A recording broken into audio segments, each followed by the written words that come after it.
It is officially Canuary, and while I'm not canning an item every day, I will be canning multiple times a week this month to clear out my freezer. This time I am doing some delicious chicken bone broth, and I am using chicken necks and a whole cooked carcass that was left over that I had put in my freezer, gizzards, liver, neck, chicken feet. I am using all of that, and they bring such good flavor to your broth. And so I have a 20-quart pan here. None of this is really measured, just kind of use what you have. And they were frozen, never thawed them, popped them all in my pan, and then I did some onion and some garlic, a little bit of apple cider vinegar. I don't think I got to show that on here. And then I did a couple tablespoons of a good mineral salt, and then I filled my pot all the way to the top and covered everything with water.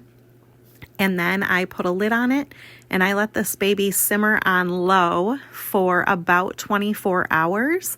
And then I went ahead and strained it. So I put it through a strainer into a bowl, and then I put those bowls in the refrigerator covered.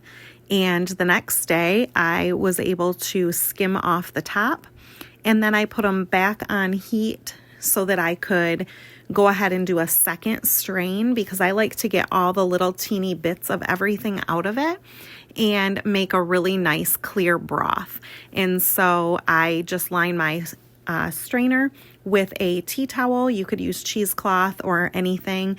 And once it was all heated through, I just poured that through and got all those little particles out of there, and then heated it right up. Had my clean jars, and using my 4 jars funnel, I went ahead and filled up my jars to about a 1/2 inch headspace. And then I used some white vinegar, and I wiped the rims nice and clean of those jars. I did heat up my lids for these. When I'm pressure canning especially, I like to have my lids preheated. And then I took a ring and finger tight.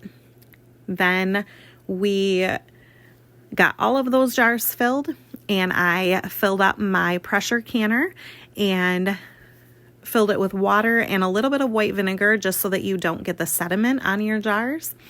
And I pressure canned these for 25 minutes at 10 pounds of pressure. Now, if you are not in my elevation, you're going to want to check with your extension office to make sure you have the right pounds set for your elevation. These turned out so pretty, and it's so delicious. One tip that I have is to also keep a Ziploc bag full for like your celery ends or your leftover garlic, leftover onions, anything like that, and pop them in the freezer, and you have that on hand to just throw into stocks.